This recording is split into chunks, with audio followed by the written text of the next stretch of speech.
right, TJ, thank you so much for being here today. How are you doing?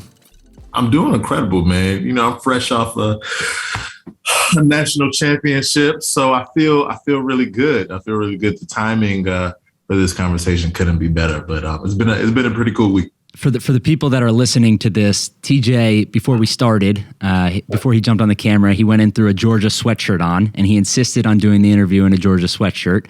He is a graduate of Georgia, and obviously Georgia just won the national championship. So congrats are in order. He was at the game, obviously, having an incredible time, and I was super jealous. Yeah, I mean, I know this is the championship level podcast, so I figure if I'm going to bring championship energy, I better wear a championship sweatshirt. So here we are. I love that. I love that. All right, let's start with, for people who are asleep at the wheel and do not know who you are, let's start with some background. You're the head of sports at Twitter now, but what were you doing previously and what are you up to now? Yeah, so my first entry into the sports business space was at ESPN. I worked I got an internship at ESPN. It's actually a wild story. Let me give you a little background. When I was at the University of Georgia, I stayed there for graduate school, and we had College Game Day coming to town. We were playing Auburn. And as you know, College Game Day, they start their operation super early.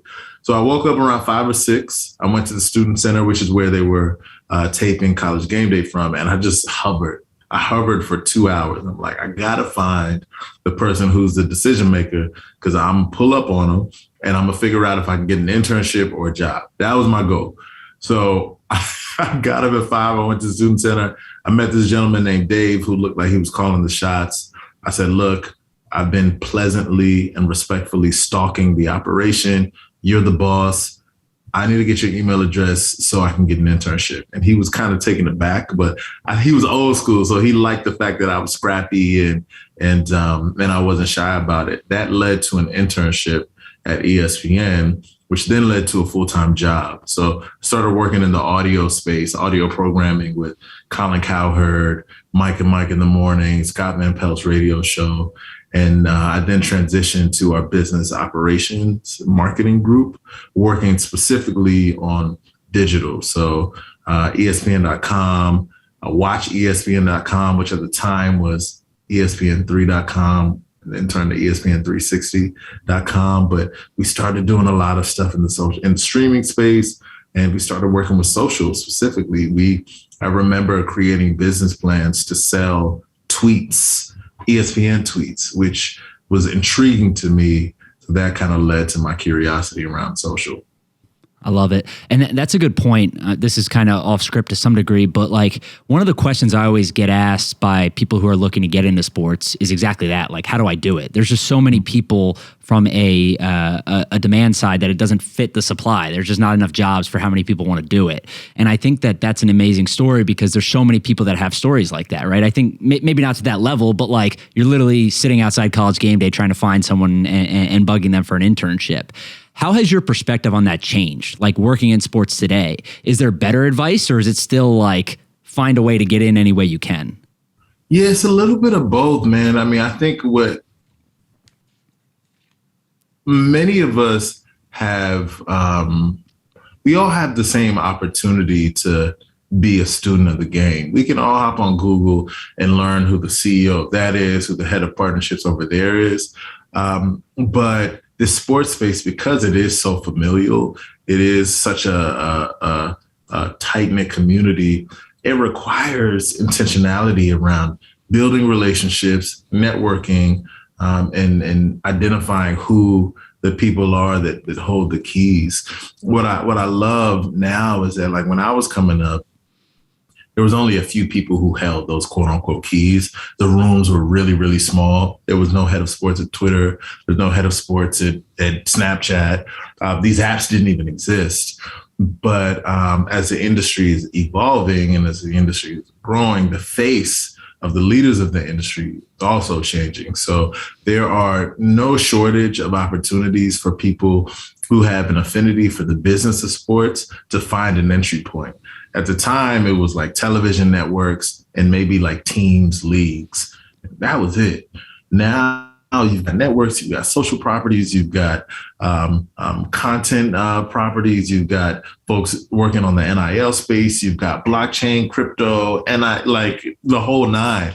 The spaces has expanded considerably. So, yeah, man, there's no shortage of opportunities. I think it just requires A, knowing the game, being a student of the game, and B, like not being afraid to build relationships and shooting your shot when opportunities present themselves. Yeah. And one of the things that's fascinating to me is you're at Twitter now, right? You're the head of sports. And as you mentioned, these didn't exist previously. There was no head of sports at Twitter. There was nothing at Instagram. There was no nothing at Snapchat. The apps just literally didn't exist. And now you're in this unique spot because the way I think about it is there's networks, right? These leagues have always had network partners that broadcast the game and do a lot of distribution for them. There's advertising partners. They've worked with these people for 50, 100 or more years. And you guys are in this unique spot where you guys are driving more distribution than probably anyone, right? There's constant conversation on Twitter about the NFL, the MLB, every sport in the world. And the fans are communicating and they're acting as kind of marketing partners for these leagues inadvertently. How do you see your guys' role in this whole ecosystem of sports? I'll tell you, I think that's why I got a lot of friends in the industry. I got a lot of homies in the industry. And it's primarily because my team is set up to help. Like we exist to support the best sports properties across the world. If you are a sports property and you're looking to expand your reach, you're looking to identify existing and current fans, you're looking to innovate, you got to be on Twitter. Straight up, you have to be. Your fans are there. Your sports audiences are there. Your players are there. Your leaders are there. Journalists are there. It's a community that requires thoughtfulness, but it requires intention. So our job is to make sure that these properties, these publishers are equipped with the tools that they need to be to achieve their objectives. From a marketing perspective, from a revenue perspective, by way of using Twitter. So I don't really need from our partners. I want for them to know how to use Twitter. I want for them to understand the value that we offer them in the marketplace. And I want them to do dope stuff on the platform ultimately, because I think that elevates all tides. So it's a really interesting place, but ultimately, like we're the homie, we're the companion, and we're here to help you achieve whatever goals you're looking to achieve. That's probably not a bad spot to be, being the homie right in the middle. When it comes to that, and I don't want you to upset anyone, so you can kind of say what you want, but has every league realized this by now, right? Like, are all the leagues like, hey, we need Twitter, we need to be on Twitter, we need to be interacting with our fans? Or are there some leagues, maybe domestically, internationally, that are like still not there yet? That's a good question. The word need, I'm trying to run. When you said that, it kind of popped out at me, and I'm trying to run through my head the last time I heard a publisher or a partner say need. And quite honestly, I think we hear it in different ways. I think publishers tell us, like, Twitter is imperative. Like, we have to use your platform to achieve our respective objectives. I mean, a few weeks ago, we had a meeting with Commissioner Goodell, and he very transparently was like, I know our audiences are on your platform, and it's important for us to not only tap in with those existing audiences, but identify new and prospective audiences that we know are also on your platform. You're a real-time platform. You're the conversation layer of the internet. So we understand the value in Twitter for us, which is partly why we have such a great relationship. So to answer your question more directly, I think most, if not all, sports properties understand, I got to do this. I think where the gap is understanding how sometimes.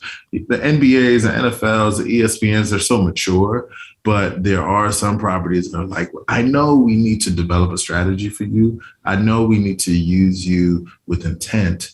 Not sure what the best tactics are for us to establish a voice and to reach out to our fans on your property. That's why I'm employed, because me and my team help them do that. Yeah, that's where you guys come in. So let's talk about Twitter Spaces real quick. I think everyone is familiar with Clubhouse that blew up, I guess, maybe a year or even two now at this point. It was live audio. It was the first real app that captured a bunch of market share doing this. You guys quickly developed and shipped a product that was live audio on Twitter. I think it went live at some point last year. I don't know what month exactly, but it's blown up and has become much more relevant, at least in my personal life and my perspective, being on Twitter most of the time. So like, how does Twitter Spaces fit into the sports world? Yeah, it's a really good question. So I want to say almost 2 years ago, we rolled out a platform or feature called Voice Tweets. And I always liken it to like the old school answer machine where you press record and you can send out a tweet and users can click on it and listen to whatever your audio was. And we kind of rolled it out in a manner that would allow users to test it. And it was interesting to see the creative ways with which users were leveraging the voice feature. And I think at that moment, Kayvon, who runs our product and has been really bullish on audio for a long time, was like, wait a minute, we got something here. And we became really intentional about what the opportunity was around audio on Twitter. So as I think about sports and audio, I was talking to somebody about this with college football specifically. So we use college football as an example. If you're a college football fan, there's one thing that about college football fans, that the really leaned in ones are no strangers to message boards. Like those cats are on message boards. We just lost 4-star kid to Alabama and he's going to Arkansas and all that good stuff. Like that exists on those message boards. What Twitter Spaces has allowed is for these communities that exist by way of blogs, by way of message boards, by way of traditional websites. It allows for these communities to converge and have conversations around a shared, around a shared passion of theirs. So if you are a fan of the University of Michigan or the University of Georgia, you can hop on Twitter Spaces and say, hey, what does signing day look like for us? We have a defensive coordinator who just went to the University of Oregon. Who are we going to hire? Who are we looking at? It also allows for a communal space of grieving. We've seen a lot of Twitter Spaces where people are like, man, I don't know if our coach is it, or I'm really excited about this player that we just signed. So what it does is it just enhances and really humanizes the sense of community that has always existed on Twitter. But now you're hearing a voice. It hits different when you're hearing somebody's voice. You're hearing the passion, you're hearing the inflection and what they feel about a specific topic as it relates to something that they care about. So I envision, especially within the sports community, that Spaces will continue to be a huge hit. These properties have been building audience on Twitter for a really long time. Athletes have been building audience on Twitter for a really long time. Journalists and fans have been building audience on Twitter for a really long time. Spaces allows them to tap into those audiences in a completely new and personal way. And it doesn't require you to put on makeup, or it doesn't require you to put on a fit or a Georgia sweatshirt, even though you should always have one on. You can just hop into space wherever you're at and tap into live conversation. So it's pretty fun. Yeah, I think you hinted at it without saying it, but the craziest one I think I've been in is the day that Jackson State stole Travis Hunter from Florida State, the top recruit in the country. I think that was the day. That was a pretty wild day. That was pretty wild. I like to use the term flipped as opposed to stole. Yeah, you know what I mean. I'm using the terminology that the Florida State fans were using. Exactly. I was influenced. They use a lot more terminology to be clear. To be clear. Yeah, they flipped him to Jackson State, and I think there was a room of like 5 or 7 or 10,000 Florida State fans that were just so upset. And to your point, you could really hear the passion, right? And it's different than a tweet. It's different than a message board. It's much more emotional and kind of intentional, which I think was why that room resonated with so many people. And like, you know, I don't care about either of the teams necessarily. It was humorous for me, and it was enjoyable because you could hear kind of the emotion and see, you know, how upset or how happy some of these fans were. That was. I remember sitting in that space. I'm like, yo, this is some shit. Like this is like a really special feature right now. These fans are grieving as a collective together. And in some instances, some fans were like, yo, it's going to be all right. Like walk outside, take a breath of fresh air. We're going to figure this out. Like to see these fans actually encourage each other and provide guidance to each other and suggestions to each other. It was fandom IRL. Essentially, it was fandom. It was fandom like the voice of it. It was nuts. It was cool. Yeah.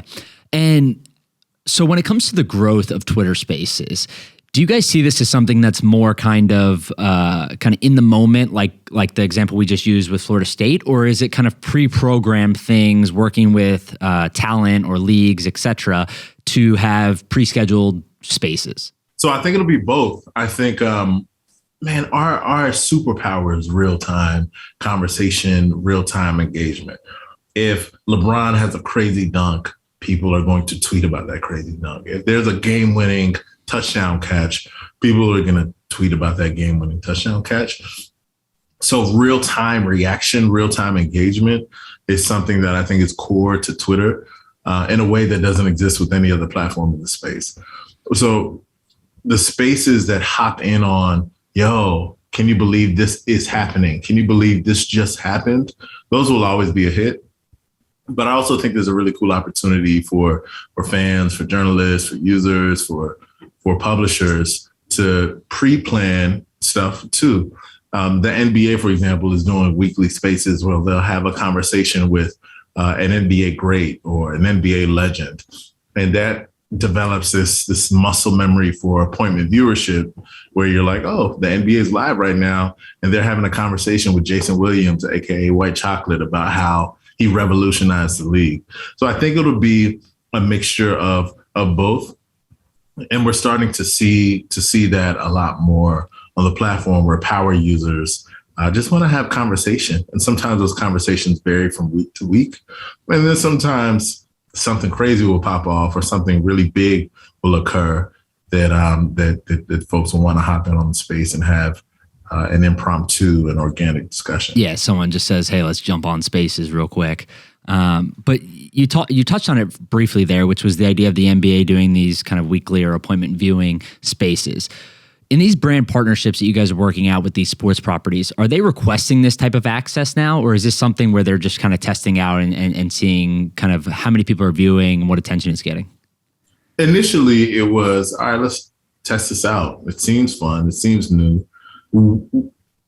We routinely get partners saying, what's next? What's next? What's next? Can we try this? Can we be the guinea pig for this? Can you give us a call if you're rolling out a new feature or new functionality? So there's an affinity from all of our partners to be the quote unquote first to do something. So when we roll out things like spaces or fleets, RIP fleets, we tend to get a considerable amount of inbound. Like, all right, how should we be thinking about this? How should we use this? Do you have best practices? What does success look like? So we get those questions quite often. So initially it was like, all right, I'm gonna try this thing out. And then those conversations evolved to, hey, I saw how such and such used this space. I saw how that property used this space. I saw that there was a talent show on Spaces. I saw that Kevin Durant organically hopped into a space to talk to fans about basketball. I see Jamal Crawford doing it on a week-to-week basis. Do you have any best practices for me? How should I be thinking about it? And now, folks are thinking about how to use the platform or the feature to be disruptive, which is really, really cool. So it's still in its early phases, but we're iterating and shipping all types of new features for Spaces on a week-to-week basis. I think it's going to be core to our experience. The timeline is always will always be the bread and butter and the main event. But Spaces adds this special additive sauce to what Twitter can provide to all of our users, all of the folks who come to our platform each and every day. So we're excited about it, and it feels like the broader industry is too. Yeah, it feels like it's certainly gaining some momentum at least. So let's talk about activation. Sorry to cut you off. So much momentum that you and I are going to hop on the space one of these days. You just got to tell me the topic, baby. I'm ready to roll. I want to huddle up. I want to huddle up recap in Spaces from time to time, because you give us heat. Yeah, I see the merch. We agreed to that before the camera started rolling. So we'll see. No, I'm messing with you. We're going to jump on a space. Everyone come listen. When TJ and I jump on a space, you guys better join.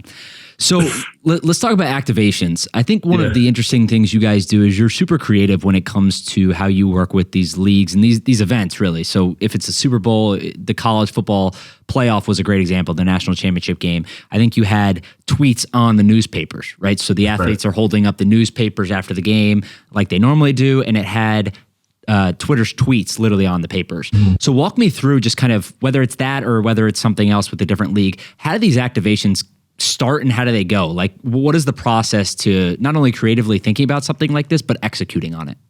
Yeah. So to take a step back, our team has multiple functions.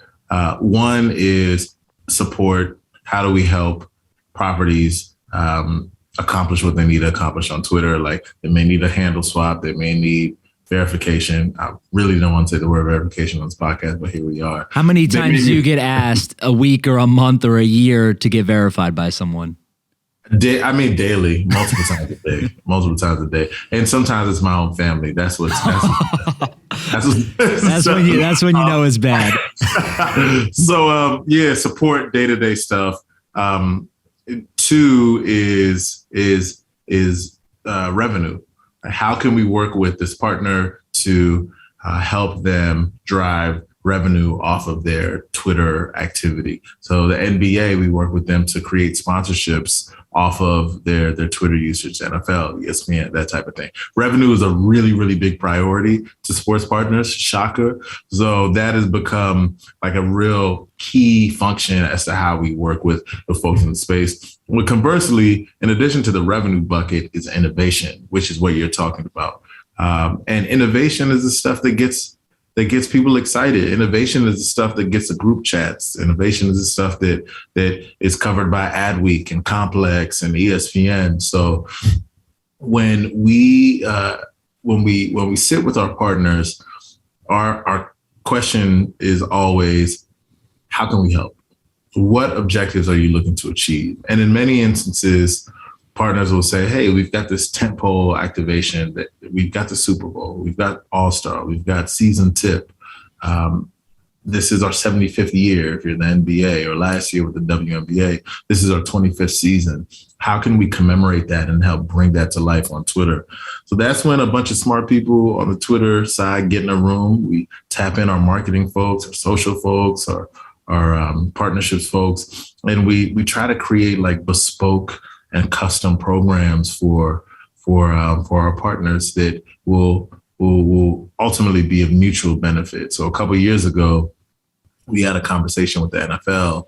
They're like, hey, what can we do with Twitter to like really drive disruption? And somebody said, like, at the end of the game, the confetti drops. What do we do there? And then that turned into a light bulb moment. And somebody was like, can we actually put tweets on Super Bowl confetti? Fast forward a few months later, when Patrick Mahomes is hoisting the trophy, he's being showered with tweets of confetti. And one of those pieces of confetti, or one of those tweets, was him saying, I can't wait to be the guy who says I'm going to Disney World. You mentioned this with the national championship this past week. We launched this thing called the Twitter Tribune with ESPN and the college football playoff. And the objective was really simple. Like, how do we inject fans who tweet about Alabama, or who tweet about Georgia, or who tweet about college football on a week-to-week, day-to-day basis? How do we bring them to the national championship? Hey, we can do it by way of tweets. So we created this Twitter Tribune. Shout out to ESPN who really helps drive the concept here. And The idea was that if you're a player, you open that thing up and you're reading "Go Dogs! You're my favorite player. We can't wait for you all to win the national championship," and it feels good. If you're a fan who gets selected to be in that newspaper, you're like, oh my gosh, I'm at the national championship, kind of. And I have a memento that I'll forever be able to associate with this particular moment.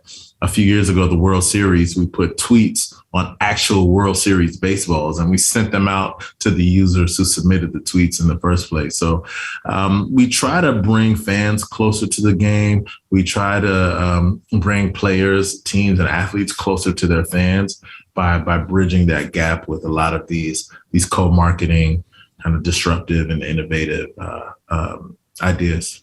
So you mentioned working with, right at the end there, the players and the teams and the leagues on kind of bringing them, bridging the gap towards the fans. When it comes to players specifically, individual athletes, will you guys work with individual athletes to expand their brand on Twitter or to connect them greater with fans? Like, walk me through kind of how players and athletes think about that. Yeah, it's a mixed bag, right? So the answer is yes. We have as a part of our work, we work with athletes directly. We also work with agencies who represent athletes. So there's a young lady on the sports team named Brantley Fields. She's incredible.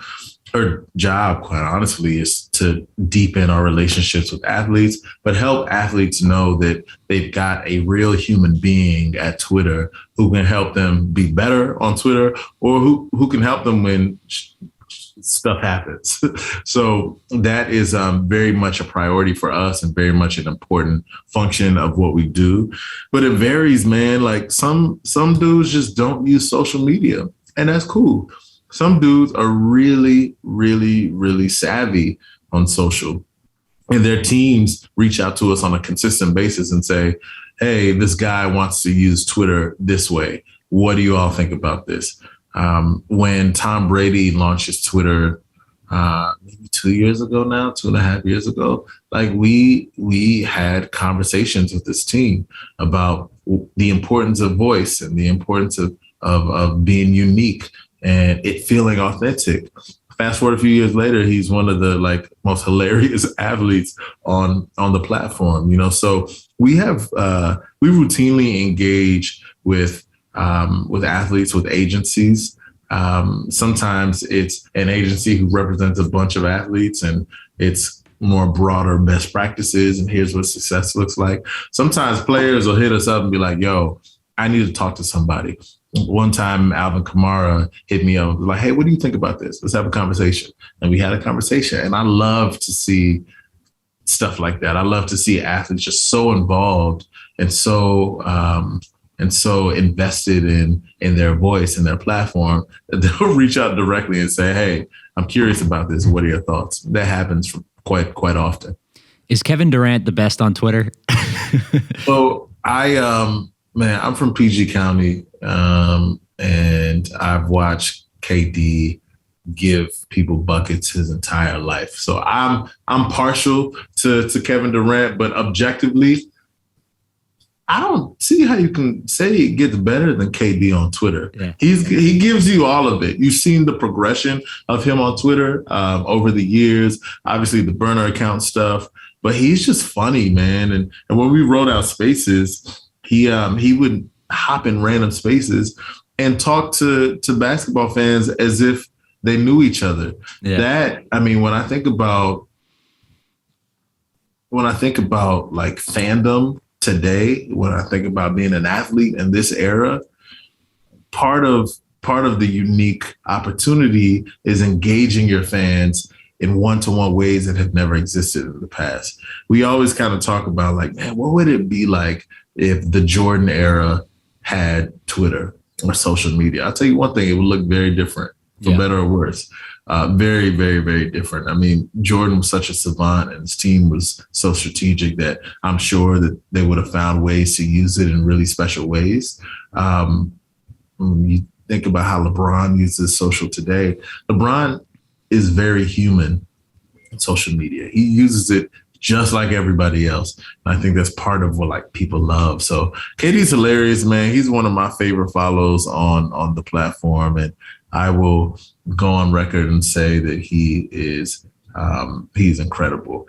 I'll tell you a year or two ago, Joel Embiid was a guy who just routinely was just hot take after hot take and spicy tweet after spicy tweet on Twitter. He since dialed that down a bit, but Joel Embiid was one who gets the power of social media for sure too. There are dozens of them. Yeah, I love KD because I'll sit here for 30 minutes and try to think of a good tweet and structure it right and send it out, and then he'll just say you're dumb to a fan, right? He'll be like you're an idiot, and it'll go like super viral, 100,000 likes. Right.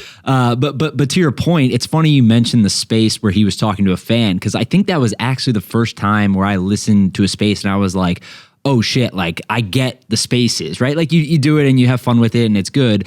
But to see an athlete of his caliber, he was literally in a room talking trash to like a regular person about his game of basketball. He's like, you don't understand. It's got to go this way and this and this.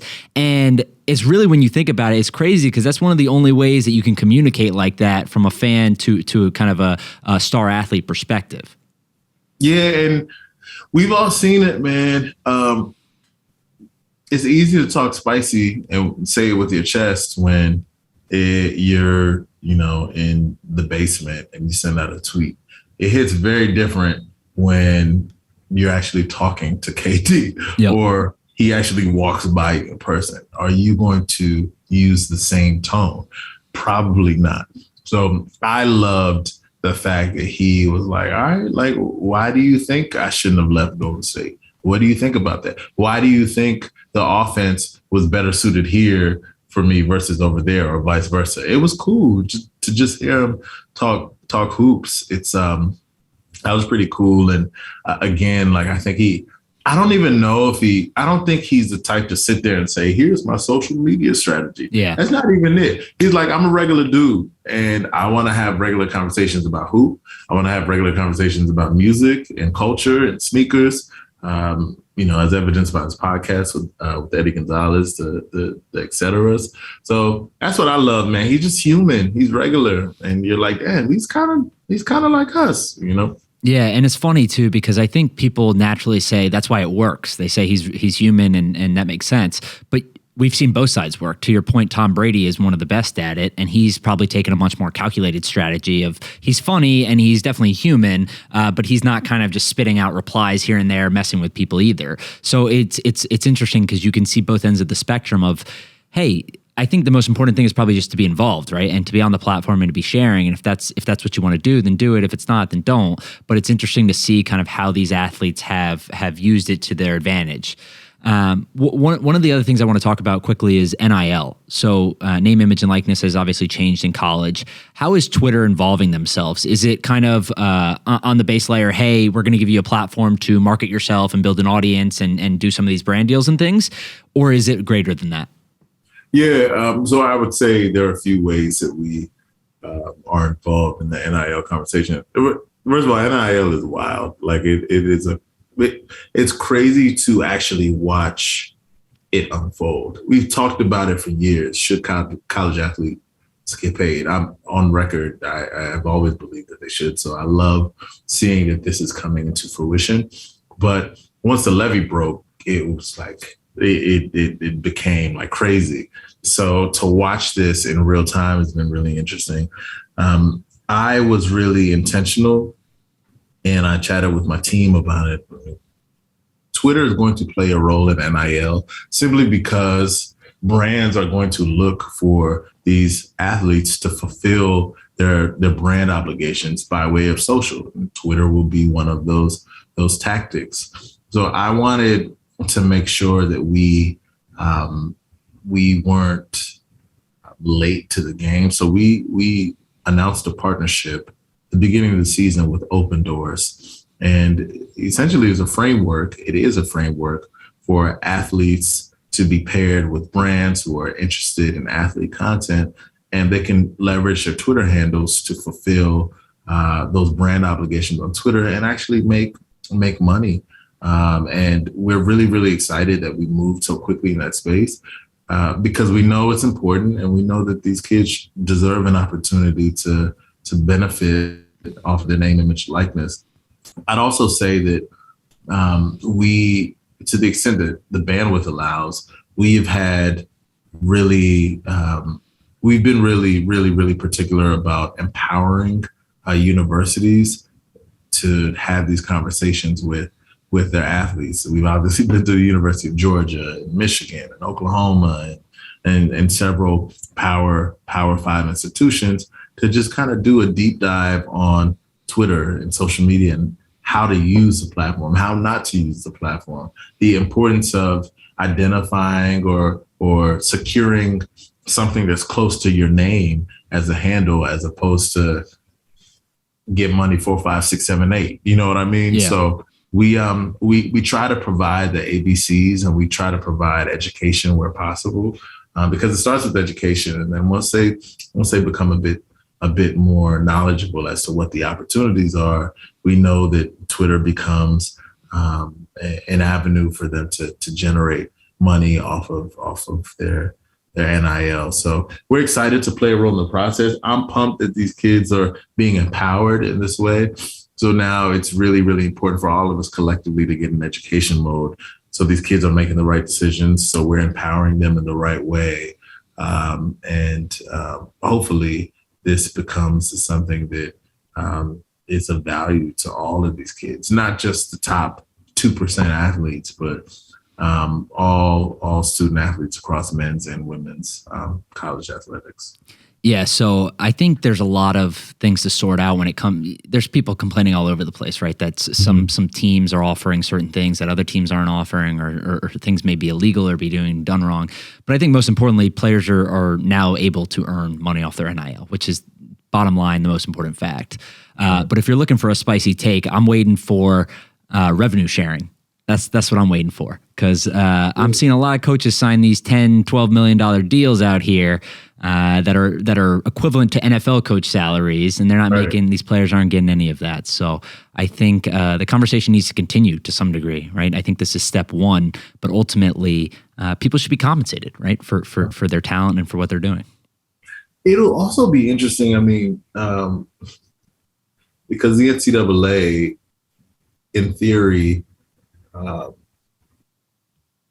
exists as a quote unquote governing body, but there's really no quote unquote governing body that's dictating the swim lanes, the yays, the nays, the what is acceptable versus what isn't acceptable. It's still really slippery across the board.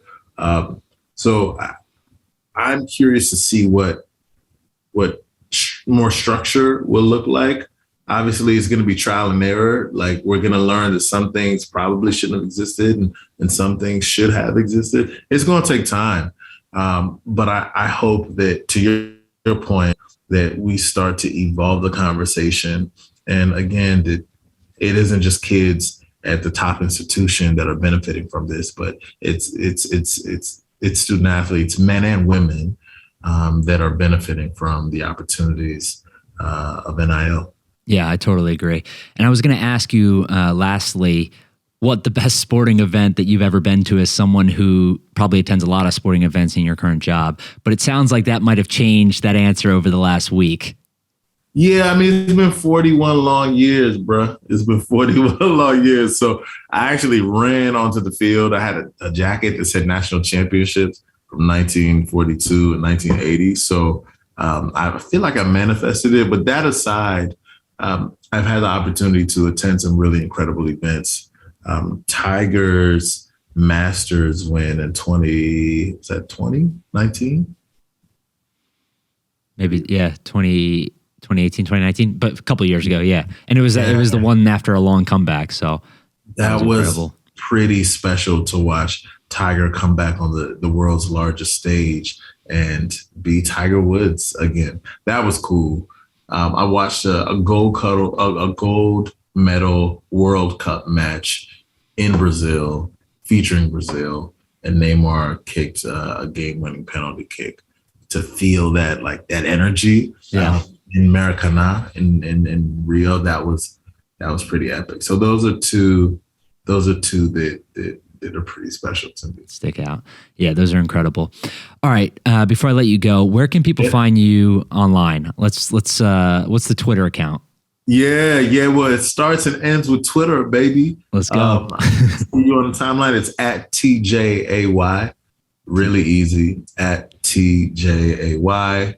And hit your boy up on Twitter. And I do remiss if we had this conversation. I didn't say, man, I told you this the first time we connected, but it's been really special to watch you use Twitter in such an amazing way to build the brand of the Huddle Up. The reality is that it would be really hard to build your brand if you weren't building something that was worth building, but you're providing value to the timeline each and every day. Every time you tweet, it's like, wait, what did Pomp just say? Like, there's actual value in what you're providing to the timeline. I remember the first time I read the Huddle Up, I'm like, yo, this is good. I need to subscribe. And I think I need my team to subscribe too. But the fact that you've been able to bridge the gap between what you're doing with the Huddle Up and provide it in bite-sized pieces on the timeline, whether it's via thread or live tweeting, man, it's cool to watch, man. You've built it pretty fast, at least on Twitter too. So I'm excited to see how you continue to use the platform to elevate all things Huddle Up yourself and really inform the sports business industry by way of Twitter, man. So kudos to you. I appreciate you, man. I think it just speaks to you guys too, right? In the aspect of not only are you enabling these leagues to get more distribution and you're really the engine that drives all the live conversation, but you're enabling people like me. What I do wouldn't be possible without Twitter. It drives everything from engagement, obviously, in building a brand, but also newsletters, podcasts, all that kind of stuff that I do. So I appreciate you guys. You guys are doing incredible work. I don't think you probably get enough credit for it, but certainly I appreciate it. Yeah, when I have my performance review, I'm gonna get the snippet. Can you clip this for me? We'll clip it and we'll ship it to you. I'm gonna send it to leadership. Give me a raise and then steak dinner on me. I got you. Double TJ up for me, guys. There we go. But I appreciate you coming on. We'll have to do it again soon. Yes, sir. Good talking to you. Enjoy the weekend. Go Dogs.